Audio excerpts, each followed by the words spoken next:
Hey, Zack. What's your top 10 list of 2022? My number 10 spot would be The Gray Man. What I liked about it was Ryan Gosling's Gosling. performance.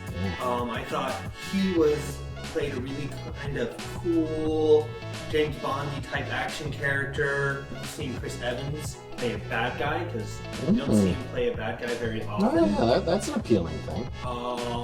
There was a lot of good comedy to it. I remember laughing several times. The action was good. The fight choreography was really good. And it just kind of had a cheesy fun. Number 9 would be Doctor Strange in the Multiverse of Madness. Oh, our first entry of Marvel. I really enjoyed the latest Spider-Man No Way Home. And I thought that was the first Marvel movie in a while to really kind of move things forward from Endgame. And this one kind of just felt like a placeholder. It didn't really elaborate on what Phase 4 is or where the whole franchise is going. I agree. And I kind of feel that with all the Marvel shows, it still feels very jumbled. Like with Phase 1, you knew they were heading for the Infinity Stones by the end of Phase 1.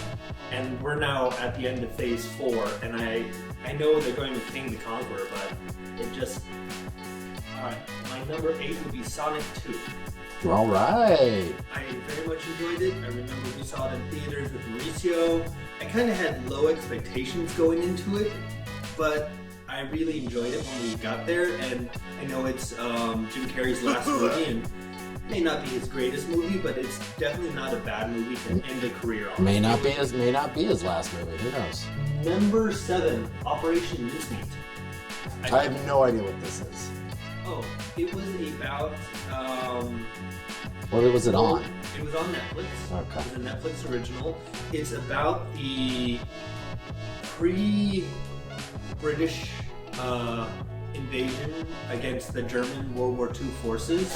It was kind of a ploy to confuse the Germans that the British were going to land in one place, but really they were going to land in another. And everyone knew they were going to land in this other place because it made the most sense. But they made up fake documents that they kind of pretended were leaked to the Germans to make them think, oh, they're actually invading. I think they were supposed to make them believe they were invading in Italy versus via France, or maybe vice versa. It was all about the operation to trick the Germans during World War II. And it had Colin Firth and what's the actor from Succession that he's the one who married the daughter? Oh, I have no idea. You don't know that? Well, Great actor. We'll show his face. Yeah. It had him in it, opposite Colin Firth, and it was a really fun entertaining movie. I like it. I'm going to check it out. It was a World War II story I'd never heard of. Yeah. And it was kind of a spy espionage movie that I really enjoyed. Number 6 is Elvis. Oh, yeah. It was good. I always loved Tom Hanks. Funny enough, Tom Hanks was actually my least favorite part of the movie because it felt like he's the villain. Well, no, he mumbled most of his lines. Yeah. If I didn't have it on subtitles, it's not a music movie if you don't have a mumbling.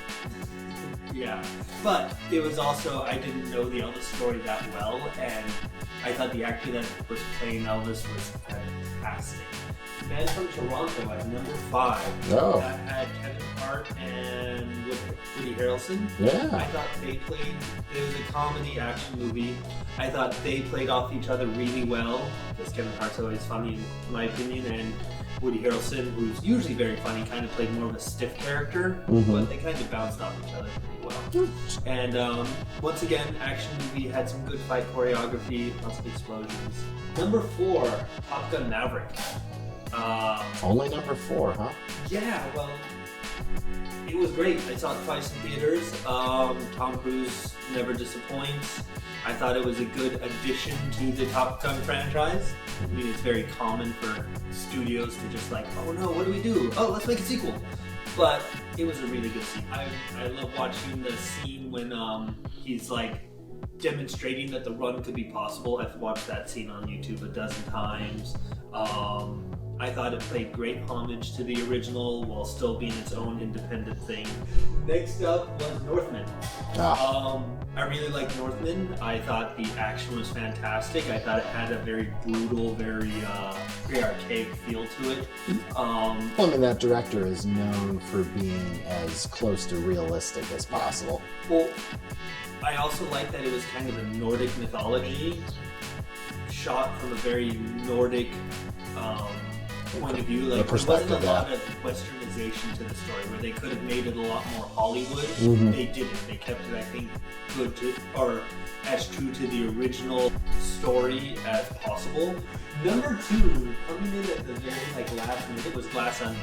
I actually just recently watched it. Oh man! It was the sequel to Knives Out, but I thought Knives Out was a fun movie. The only thing I didn't like about Knives Out was Daniel Craig's Texas accent. I thought was just really took me out of the movie. And I still had the not great Texan accent, but the movie it was less noticeable, and I thought it was a really good mystery that unfolded very organically. Bullet Train. I knew it. How many times have you watched Bullet Train now? Twice, but I've only been watching it the third time before I leave Netflix. And how many times have you watched scenes from Bullet Train? I've watched some on YouTube. Yeah. This man loves Bullet Train. It was a fun movie. It's not quite Smokin' Aces, and it's not quite The Gentleman, but it's somewhere in between as far as a gangster movie goes. I thought Brad Pitt's character was hilarious and just kind of I don't know what I'm doing here, but played it really well. Was it Jonathan Aaron Taylor? Aaron Taylor Johnson. Aaron Taylor Johnson. Oh, I have the name. You had an Aaron in there. I thought he was my favorite character. But just all the characters were very colorful. All the characters were very unique. The film was colorful. Yeah, the action was awesome. Like I said, it was a gangster movie that wasn't as intricate as, say, a Guy Ritchie movie. So it's kind of this nice middle ground for a gangster movie. Okay. And one thing I do want to mention as an honorable mention. Oh yes, your honorable mention. Well, not necessarily my type of movie, but it was a movie that I was glad I saw in theaters. It's a romantic thing? Kind of. It was a movie that I'm glad I would recommend to go definitely see as a couple, but Where the Crawdads Sing. Definitely a really good scene that glad I saw it, even though I wasn't necessarily excited to go see it, but coming out of the theaters, I was very happy that I did go see it.